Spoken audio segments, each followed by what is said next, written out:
Hey guys, welcome back to my channel. So your beginning learner is starting to master that alphabet and now you're trying to move them along. In this video, I'm talking to you about my 5 tips for helping them learn sight words.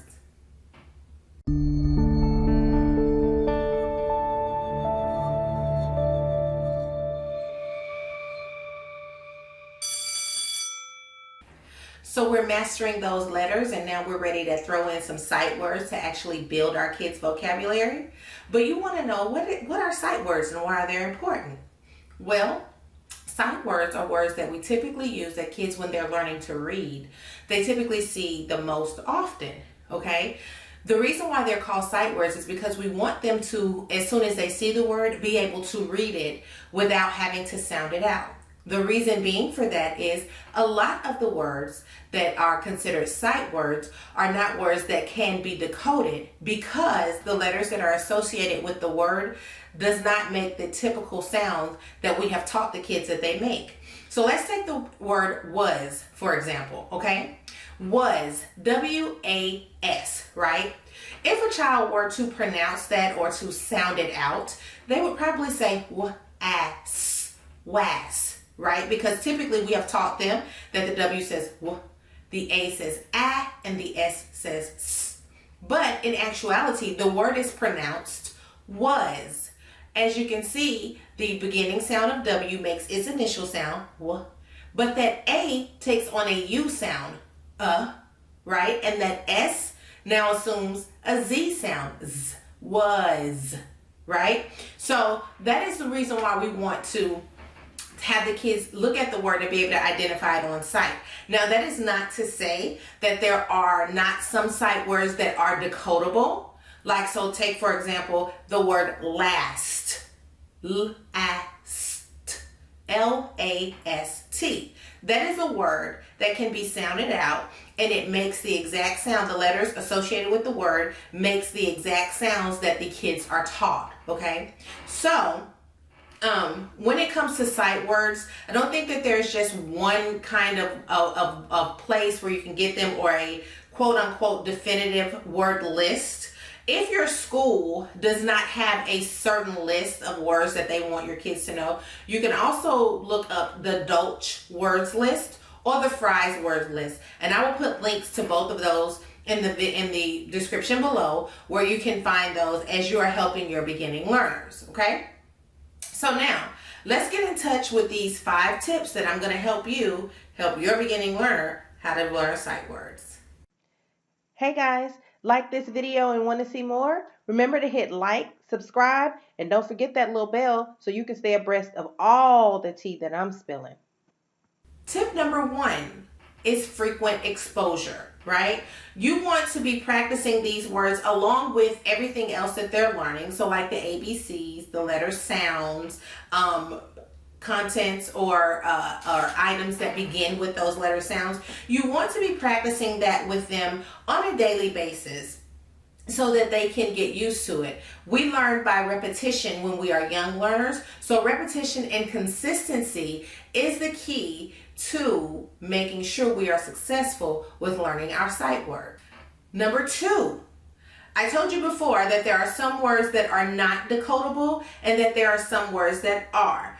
Don't waste your time on trying to teach them the decodable words. Those are words that they can actually sound out and get the correct pronunciation of the word, right? Spend your time focusing on the words that would be tricky for them in which their sounds do not make the typical sounds that they are. When you get to the point where you are teaching them the decodable words of sight words of the list, have them sound those out. It will save you time and save them frustration. Number 3, start with words that they will see often or more than once in their day. So for example, I would use color words and number words. So when you see them, they're learning those when they're learning their colors, when you're teaching them and working with them with their numbers. If you're going to use color words, actually show them the word in the color that they're reading. So for example, if you wanted to show them yellow, you would make yellow yellow. Blue would be blue, and black would be black, right? You'd also, with the number words, actually put some objects on the numbers or on the flashcards that you would use, or whatever device or method you use to teach them. Actually put the quantity on the card. It actually gives them an opportunity to what we call cross learning, in which they're learning needed information in multiple settings. Number 4, don't burn them out. Okay, I know we get excited sometimes when our kids are actually learning something and they're showing progress in what they're doing and how they're doing it, and it's great, so we want to keep going. Or we kind of get concerned if they're not catching on as fast as we think they should, so we want to drill and drill and drill and drill and drill. That's not the way to do that. Have a routine in which you sit down and you spend time actually working on concepts that you are teaching. So for example, if we're working on letters, we work on letters for about 5 to 10 minutes, in which we talk about the letter and the sounds and things that represent that letter and that sound. And then go into your sight words. Use flashcards. They really help. And just show them the word. If they cannot get the word, you actually go through the I do, we do, you do process, in which you model what the word is.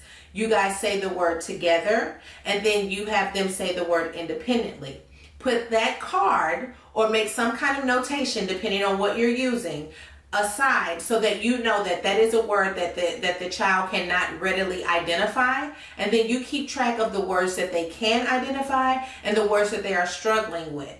Even though you're going to go through all of them as they are learning them, you want to pay extra close attention and spend a little bit more time on the ones that they're struggling on versus the ones that they already know. And number 5, when you're teaching these sight words, you want to start with single letter words. So for example, the word A, right? It's an easy one to teach because they're just identifying the letter. Or I, right? And it's a capital letter, so they're just identifying the letter, but they have actually learned the word, right? Also, teach words in pairs, right? Especially those that have opposites. So for every he, there's a she. If it goes in, it must come out. If it's up, it has to come down. So teach words in pairs and words that are associated together, so that the students will know and they'll be able to readily identify those words.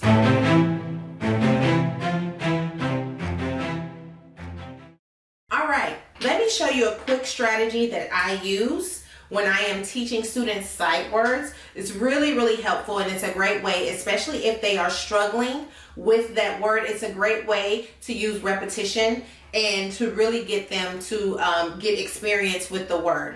I know. I use whiteboards all the time. I absolutely love them. It's one of my favorite things.